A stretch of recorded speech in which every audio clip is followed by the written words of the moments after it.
گفتگو کے آداب: بلا ضرورت گفتگو نہ کرنا، فضول گفتگو سے اپنے آپ کو خوب بچانا، ضرورت سے زیادہ گفتگو نہ کرنا، گفتگو کرنے اور پوچھنے پر بڑے آدمی کا آغاز کرنا، اچھی بات کہنا ورنہ خاموش رہنا، پوری طرح متوجہ ہو کر گفتگو کرنا، گفتگو جلدی جلدی نہ کرنا بلکہ واضح اور صاف گفتگو کرنا، مشکل مضمون کو 3 مرتبہ دہرانا، کبھی کبھی گفتگو کے دوران ہاتھوں کو حرکت دینا، ہاتھ سے بکثرت اشارے نہ کرنا، گفتگو کے دوران کبھی کبھی داہنی ہتھیلی کو بائیں انگوٹھے کے اندرونی حصے پر مارنا،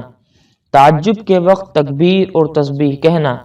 اپنی دلیل سوچ سمجھ کر بیان کرنا، متکبرین کی طرح حروف کاٹ کاٹ کر نہ بولنا،